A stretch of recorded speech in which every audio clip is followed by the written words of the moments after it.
Welcome to From Here to Eternity, a Gateway Seminary podcast about the nations. My name is Phil Hopkins. I'm the host. I'm professor of missions at Gateway Seminary. I've been here for a few years until recently, for about 20 years or so, I lived overseas. In this podcast, we address topics related to the cross-cultural spread of the gospel from here in California, across the U.S., and throughout the world. In these podcasts, these next couple podcasts are from the Evangelical Missiological Society. We had a meeting at Gateway Seminary on April 4th of 2025, the Southwest Regional Meeting, where we talked about topics related to ecclesiology and mission. And there were a number of people who presented, and in their presentations, we were able to record some of those. So we have a few of those here that have been recorded. Most of them are of pretty good quality. There are some that maybe are not so much, but we want to include those in this podcast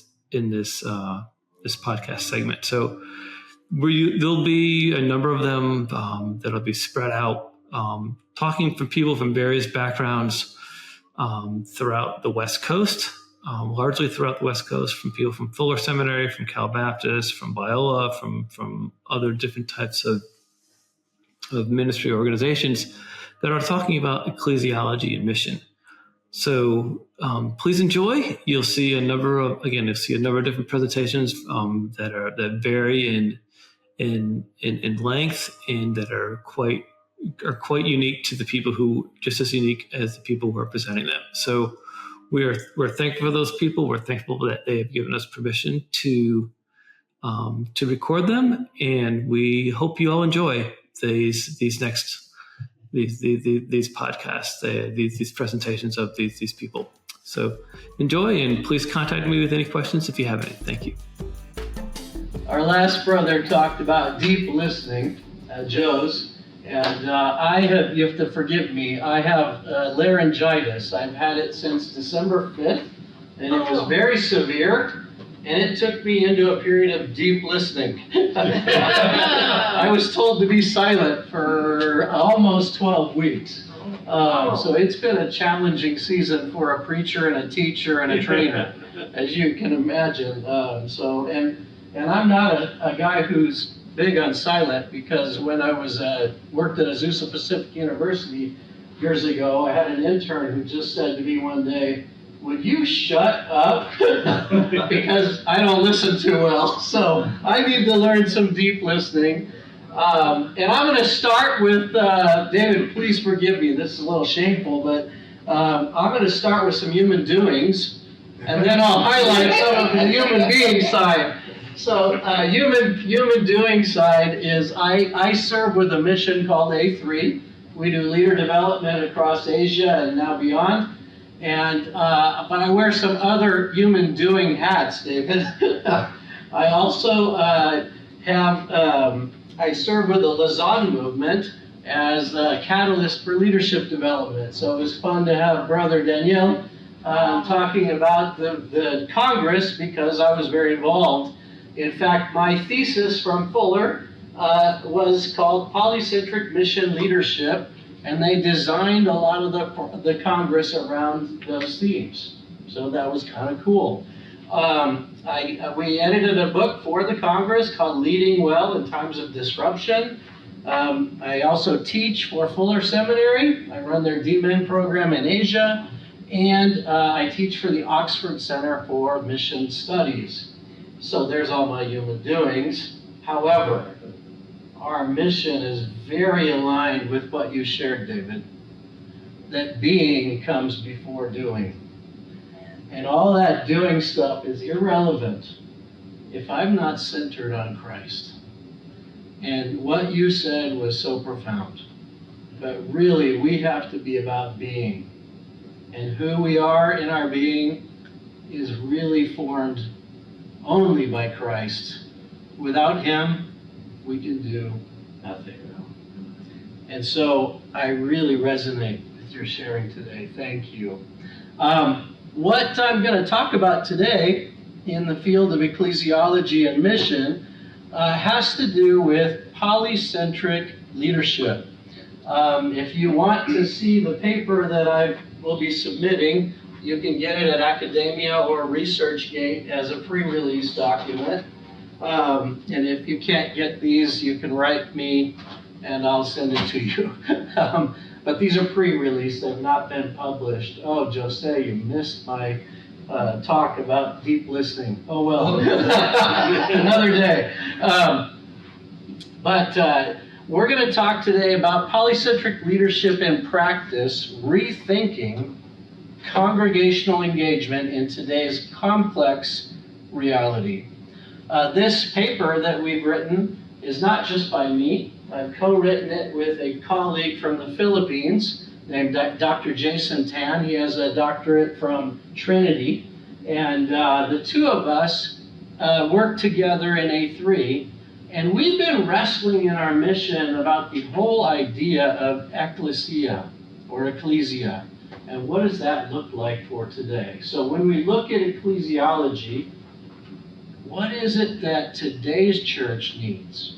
And is it different than the paradigm that I grew up in or that my colleague Jason grew up in? He couldn't be here today. He lives in Manila, so he couldn't fly all the way here, so I'm presenting on his behalf.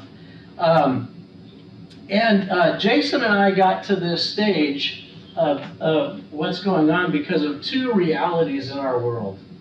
One is the reality of pressure and persecution in most of the places we serve.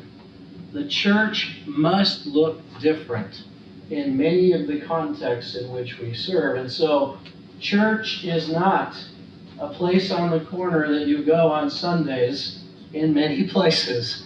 In fact, my brothers and sisters in Nepal, they do church on Saturday, and other places, friends of mine in India do church in their homes. Some of them have churches like you and I might think, but some do not because of various forms of issues they face. Likewise in other places, and I'll highlight some of those, one of which Jason was very integral to. But before we get into that, I want to talk a little bit about, some of this is also related to the way institutional church is being challenged today.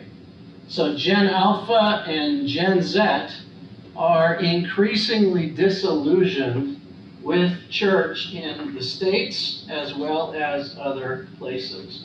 And they're kind of against institutional Christianity. And so there's a hunger out there for something different. And what's interesting is that while church attendance in the West has been declining, spirituality and fascination with spiritual issues is actually rising. And so it's a perfect time to look at church differently. And what is Gen Z and Gen A looking for?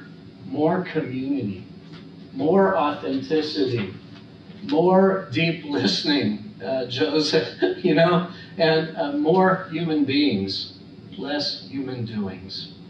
So these are the elements, I think, that are going to be pivotal for us looking at church in the next decade or two. It's a really crucial season for the gospel's advance. And when we look at this type of structure, Jason and I are convinced that this type of reality deserves a different form of leadership. And what I've called polycentric leadership. That's a big academic term. It's about a communal way of being. And it's you look at 1 Peter 2:9. We are the called out ones. We are to be called into, not necessarily to pull people into our place.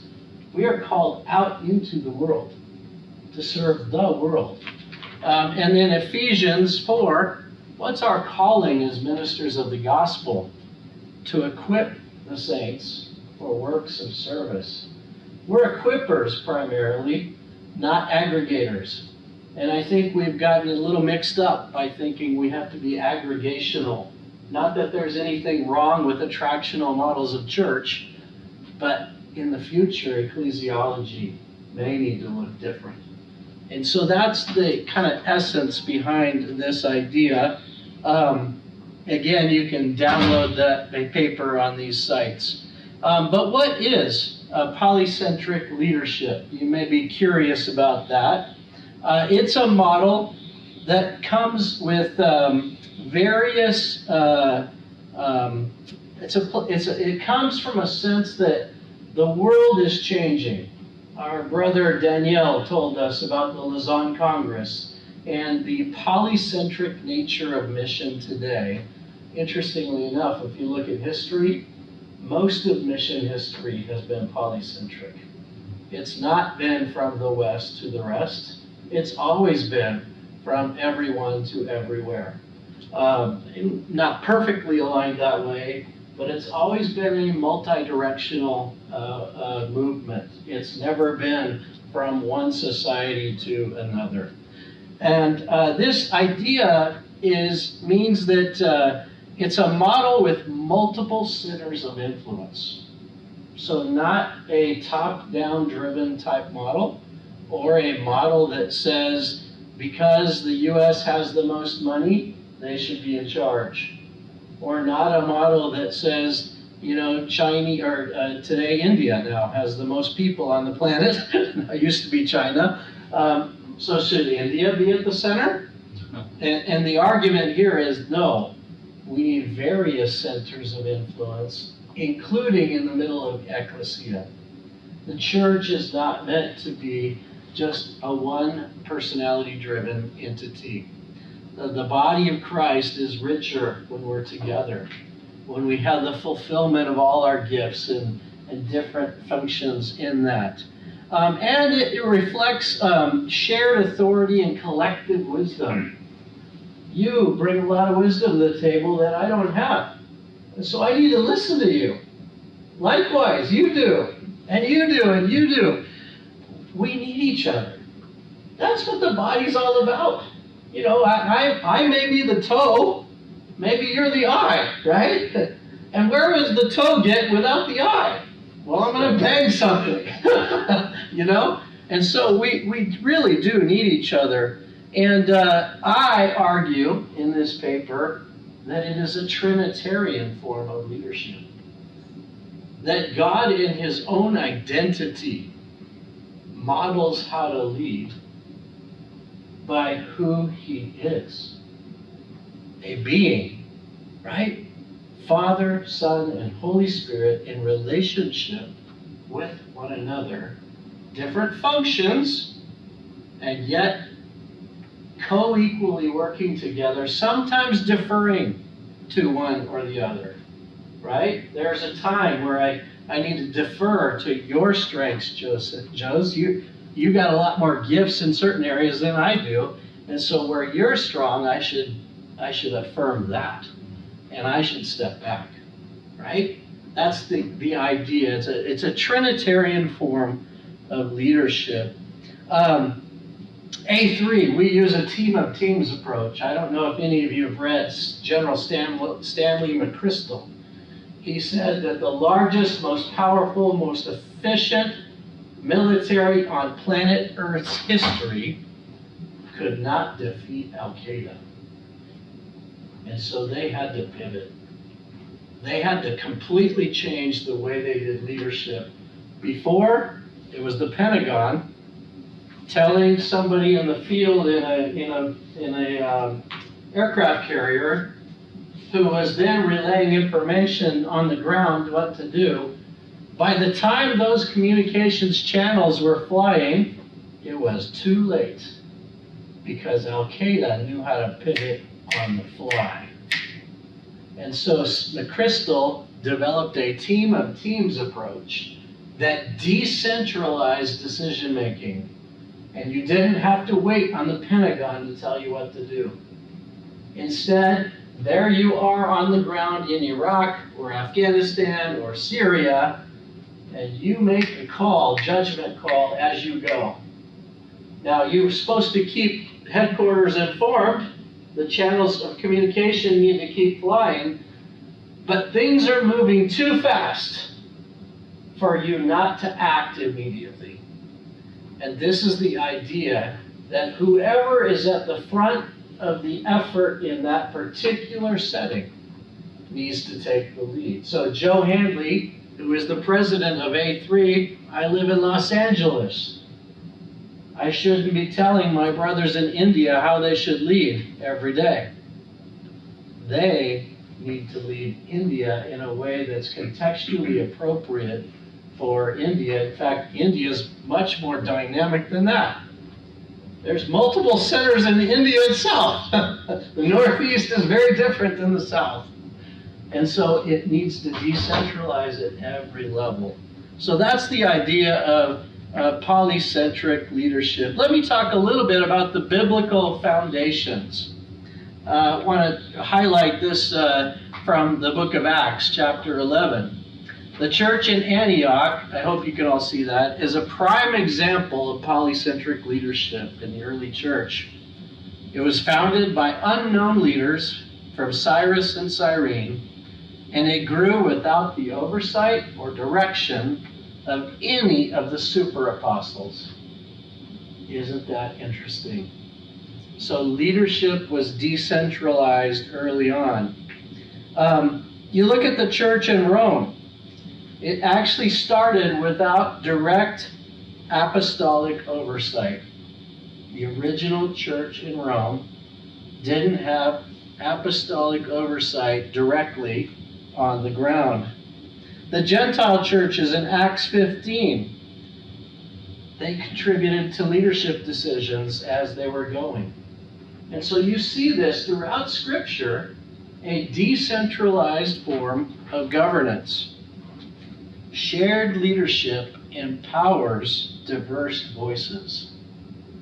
If I'm the lead as a white Anglo-American male, that means, and I don't allow others to rise, their voices are dismissed. So it's crucial that I'm a deep listener. It's crucial that I operate as a human being and be inclusive of other voices. And so that's the concept behind it. Let's see here, where am I? What are some key characteristics of polycentric leadership? Well, it is distributed decision making, not reliant on any one single leader. It is flexible and adaptable. That's what the team of teams, General Stanley McChrystal, he needed to adapt on the fly. It responds to different cultural contexts, different modes of operation. And so my church, which is an early megachurch model in the South Bay of LA, is going to be led very differently than some of my friends' churches that meet at Starbucks. Completely different model, completely different context. So I'm not just talking about India and the States or Africa. I'm talking about down the street from me, a little church that meets in a coffee shop is way different than the megachurch structure that I'm from. And that megachurch is old megachurch, so we only have a few thousand people. Today, a megachurch is 10,000 people. That's a completely different animal. And so all of these require a different form of governance. It's a model that empowers local leaders, and leaders rise up from within the community. And so because you're empowering people, you can give them assignments on the fly, and they can begin to rise and show leadership, and they become multipliers. So as they are mentored, interned, and begin to learn, they grow, and they can spin off. And you can start other models of ekklesia for today. And then it's resilient. When crises hit, you're more ready to handle the challenges that come your way because you can make changes quickly. These 6 traits were what I found in my thesis. So I found these to be the common traits of polycentric leadership. Polycentric leaders are charismatic, collaborative, communal, relational, entrepreneurial, and diverse. Now I want to highlight one of these because it gets confusing. The first one, charismatic. It is a common leadership trait in most leadership circles, but my studies highlight something very different. It's not charismatic in the sense that you and I typically label it as. It actually has more to do with whether or not you can trust somebody, their spiritual rootedness. The charisma here has more to do with their depth and their character than it does with their charm. It's not about charm. It's not about me being able to woo you my way. It's me having so much integrity that you're inspired by the integrity. I make truthful choices. I make good choices. And so therefore, people want to follow people they can trust. And that's the idea of charisma. Some argue I should change that term. Maybe I will. Modern application. Churches in restricted regions, I mentioned earlier. It's much easier to operate in a decentralized format, in that form of ekklesia. I'll never forget during the pandemic, I heard of people, I don't remember the country, there were satellite feeds going into homes all over different parts of the world, and there were families that were afraid to walk outside their building and go to church. But during the pandemic, they started church in their own home because they weren't caught walking to church and then being, identified as, oh, they're a troublemaker in our society. Instead, they would just come to their home and be a part of a fellowship that began to grow digitally.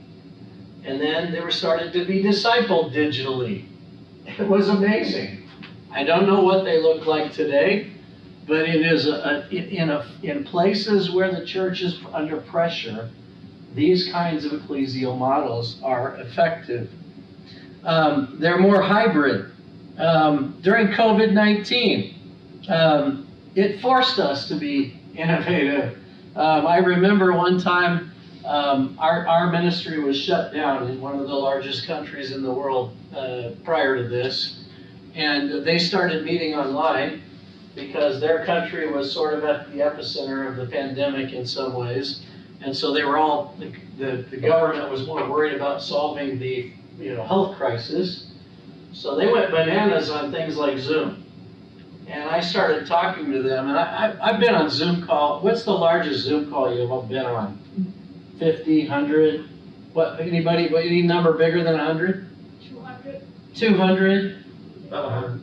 About 100? A few hundred, I think. So my friends, they had a weekly Zoom call with 12,000 people on it.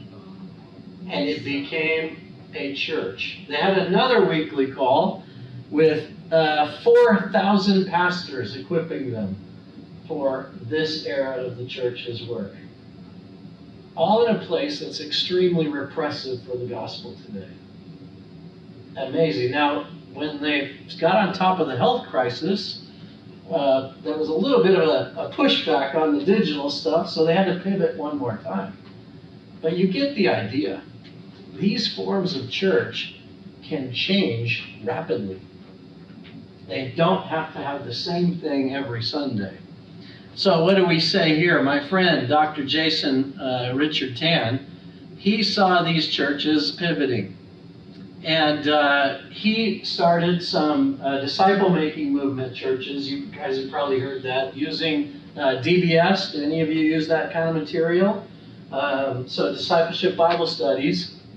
He saw a church that went within 6 months to over 120 fellowships. 6 months, 120 fellowships. And today they joined a whole denomination because they needed more structure post-pandemic. It's stunning, and that's my friend. And then it emphasizes the priesthood of all believers. We all have a role to play, and we're just different leaders in different ways. You know, I have a certain set of gifts, and you all have different gifts, and yet God has called each of us in our own way to lead. And so it's a way to really empower the body of Christ. All of us are called to serve in God's mission. What did Martin Luther do? Rejected hierarchical clergy, basically. And so this just encourages leadership even outside the church. Now there's a move to say you have to, oftentimes they would say you have to believe before you can belong. Now we're saying you need to belong before you start to believe. And it is a part of the followership journey. So it's not a line in the sand that you make a decision for Christ and then you can move forward. You're on a continuum moving towards Christ in these kinds of communities. And at some point, yes, you cross a line of faith, but it is that growing, and it is very attractive to have people that are outside of faith engaged in these communities, learning as they grow. I'll give you an example. My kids had some very interesting friends when they were in high school. And they made Pastor Joe Handley very uncomfortable. and I mean very uncomfortable. I debated with my wife, was it cool to have these kids in our home? And I realized, Lord, you called me to love on these kids, even though they make choices that are very uncomfortable for me. And I grew up kind of afraid of those kind of communities. And one of those kids was about as far away on choices in life that I'd be comfortable with. She ended up coming to faith while she was still living in a relationship that was completely anathema to the Bible. And yet, on her journey, the first thing she did when she started learning about God, she Facebook messaged me. I don't understand this book of Revelation stuff. Can you help me understand that? This is a non-believer figuring out God. She's not there yet. And who does she reach out to? Someone in the clergy she doesn't have a normal clergy relationship with. Why? Because God humbled me, and I gave up my own right to say, hey, that kind of people can't come in my home. No, I wasn't the best, person in those settings, but she felt safe, and she could belong. And in the belonging, she started to believe. Powerful forms of ekklesia. Digital and polymorphic ecclesiology. Jason, my friend, wrote this article for Christianity Today. This is the numbers I was telling you about. 6 churches became 180. I mean, they needed to adapt on the fly. And this is the kind of reality that you and I are facing, regardless of if it's COVID, or if it's pressure or persecution, or if it's Gen Z and Gen A that are disenfranchised with the church today in America and not wanting the ecclesiastical structures and institutions that we typically have. So one of Jason's things is talking about polymorphic churches. That means that they morph as needed. So I'll give you an example. One of my friends in the Philippines also started a little business, a pop-up shop. You know, these pop-up shops that ended up all over different malls and stuff. They started a pop-up coffee shop, and they had a little cart. They'd take it down the street, and at the they sell coffees, lattes and flat whites and whatever you like. They have it there at the coffee shop. And they would be there for a weekend. And in the midst of serving coffee, they would lead people to Christ. And after they lead them to Christ, they'd start Bible studies. And after they start Bible studies, that became a fellowship, and the pop-up shop moved to another corner of the city. But guess what it left there? A little club, a little fellowship that emerged into a church. It started with a pop-up business, and it became a church because it was polymorphic. It went from just getting coffee on the street to let's meet at the local Jollibee or whatever I forget what the popular restaurant is. It's like the McDonald's there, and then maybe it moves to another rented building at some point. We need to be ready to be nimble and adapt on the fly. And then I want to talk about some challenges, because there are challenges in these things. It's not easy. One is there's resistance to change. If you're used to something, have you ever read that book, Who Moved the Cheese? Yeah.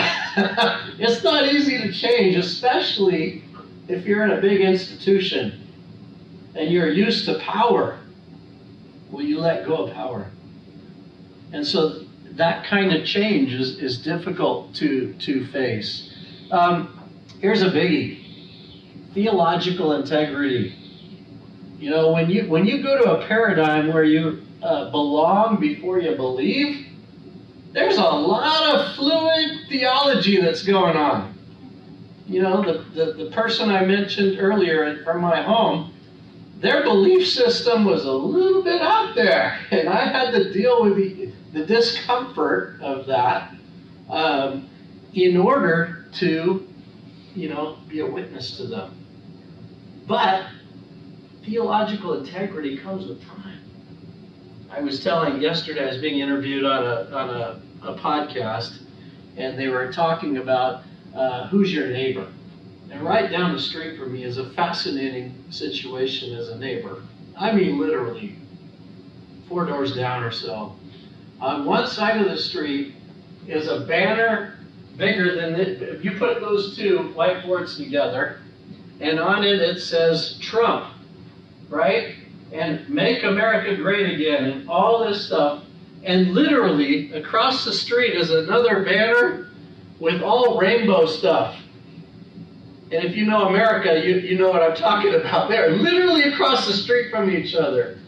And I told the podcast, when Jesus asked me who my neighbor is, both of them are my neighbor. Both of them I am called to be liked for the gospel. Whether they're MAGA America or LGBTQ America, God has called me to be a light to those communities. And it means I have to be a little uncomfortable with the kind of theological approach that it takes me to get them to a point of understanding. It doesn't mean I change my doctrine or theology, keep that biblical. But it takes some adaptability as you go, because they're not ready for that kind of space on the front end. And so it's a process that you go through. Let's see. You have to balance unity and diversity. How do you keep people together when they're so different? It's not easy. I work all the time in diverse settings. We have leaders on our team from India, from Japan, from Cambodia, from America, from Australia. And these are vastly different cultures. And, oftentimes the Southeast Asians won't talk because they're from Indochina, meaning their bosses were Indians or Chinese. And they were just not allowed to talk. So I have to pull out the Southeast Asians and make sure that they speak. Otherwise, they won't be heard. The Chinese voice or the Korean voice or the Indian voice will dominate. And so it takes a lot of work to bring unity in the midst of diversity. A vision for the future. I believe that the future of our church needs to be agile. I don't think we're going to have another era of Christianity like we have, at least here in the States, like we did in the big megachurch booming movement. I don't think Gen A or Gen Y or Gen Z are very interested in that. And so maybe it'll come back again, and there's nothing wrong with those churches. I'm from one, it's my era. But we need to be agile, because the church of tomorrow may need something drastically different. My kids, they're not that interested in going and listening to a band and then a 40-minute message. That's just not their paradigm. But they are very interested in hanging out with Dad at home, talking about life. And where the reality of life hits spiritual need, there's a huge interest out there. And I think that form of communal life is going to be very attractive for tomorrow's American church. The Chinese church, for a while, it was booming. And then mega churches that were still called house churches. And then, hello, the clamps came down. And my friend who led one of the largest mega churches in Beijing said, "We're used to this, Joe. Don't worry about us. We'll change." And now the mega church pastor calls himself a missions pastor. And he's facilitating all sorts of different churches throughout the city. No longer with thousands of people in one room, rather with lots of outposts all over the different places. I'll tell you a story that gives you an example from one of these countries. One of the churches I know was shut down. And so the pastor had to figure out a new way to work. And so they figured out a way to get word to their 1,000+ members to show up at the park with these earbuds. And come with your workout clothes on, right? And so they're out there, everyone's out around this big park with their workout clothes on, and the pastor has a mic. While he's working out, he's preaching. And they're on the same channel. So their form of church, because they were shut down, was working out in the park with bicycles and all sorts of things, but all of them had the earbud. And the authorities never knew, right? And here's the pastor preaching the gospel while he's jogging around the park. And then when he's done, he goes, "Now you all know you've been assigned to go to different places. Some of you go to your apartments. Some of you go to McDonald's. Some of you go to Starbucks. Some of you go to lunch. Some of you hang here on the picnic in the park. And that's where we're doing our discipleship groups." And so we have to be ready to be agile for the church of tomorrow. And it allows us to be missional. It allows us to be ready for what the future of the church is going to hold. So with that, I hope you learned a little bit, and that I didn't talk too much. I need to be careful with my voice, of course. Any questions? And if you want the paper, you can let me know, or you can download it from academia or YouResearchKit. Yeah, I just loved your presentation, and the stories about that jogging pastor. Yeah. Very exciting. But in the missions movement, Yes. the DVBS and all, and then the discipleship making movement. Yes. The DMM. DMM, yeah. I wrote a book review on a book about these DMMs, and it was quite interesting to talk about believing before becoming and all that. Yeah. And in some of these models, a lot of them, Buddhists are teaching, they join the group, they're not yet saved, but they're assigned to teach a Bible study. And they're Buddhists. And they're saying, okay, you're teaching the Bible study this week, or tomorrow. And it's quick turnaround, and it's quick assignment, and it's quick empowering the leaders to rise up. And so that's very exciting, that they're teaching the Bible study and they're not yet saved. And they're Buddhists, and they're practicing their monastery chant, Nam Myoho Renge Kyo, but now, and I was Buddhist before I got saved, but they're chanting that, and they're teaching the Bible study, and then they get saved. I know churches that don't call themselves churches and don't call themselves Christians and don't get baptized because of what will happen in their community. But they're followers of Esau. And so I also know of a situation, this is back in the day, before things like this. They had a group called Gospel Recordings had these cardboard things with a needle and a record that had the gospel on it, and these things got shipped, and a mosque started listening to these things, and the mosque didn't know that they weren't Muslims, but they became followers of Jesus from listening to these old records. Now, granted, like I was saying earlier, you got to have some theological wiggle room to get there, but eventually, Ralph Winter said in years ago, out of the fear of heresy, he said usually after a revival, some heretical stuff starts to happen, but it's unbelievable how corrective the Bible is. And the Bible starts to shape things over time. Martin Luther, he said, threw out the book of James. Would that be a heresy today? But the Bible shapes us over time. And when we allow the Bible to be center, things start to correct themselves over time. I really like the presentation. And I understand that with the constraint of circumstances, there will be different types of gathering. My question is, if the circumstances permit, there can be different types of gathering. Is there preference of one type versus others?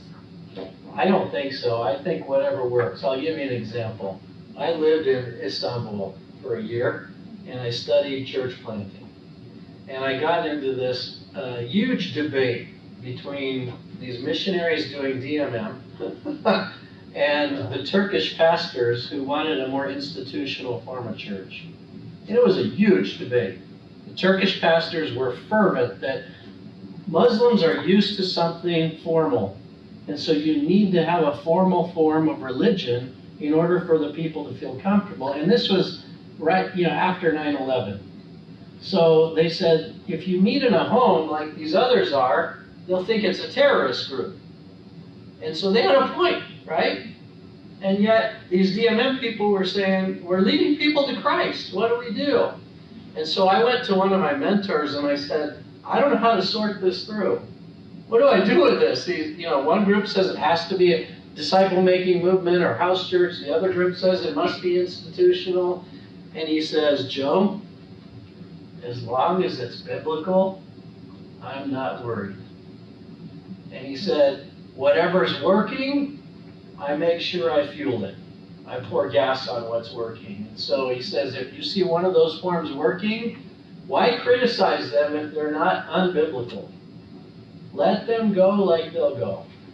And so I don't personally have a preference. I think some people do, and that's okay. What's wrong with a preference?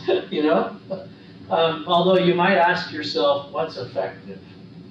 If you keep doing the same thing over and over again and it's not doing anything, you might want to change. I don't know if that helps. Yeah, thank you.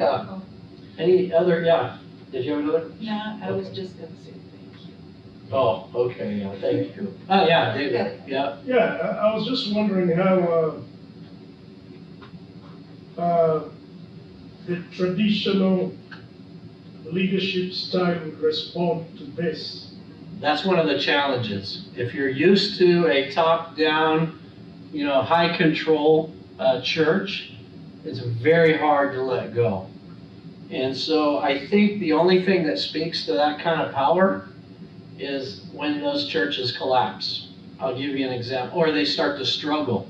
When they start to struggle, people realize we need to do something differently. So years ago, A3 was looking to enter a very prominent Christian nation in Asia. And all the pastors there told us, we don't need you. We got the biggest churches in the world. We got some of the best seminaries in the world. Don't bother. We don't need you. Go to places where it's needy.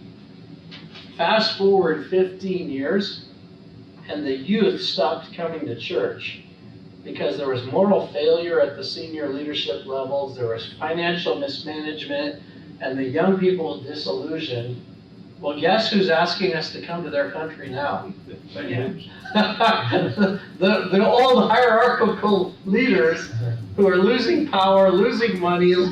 So it's hard, David. I won't deny that. If you're used to holding a lot of power, it is hard to let go. It's true. It's a challenge. We're good? Thank you. Thank you.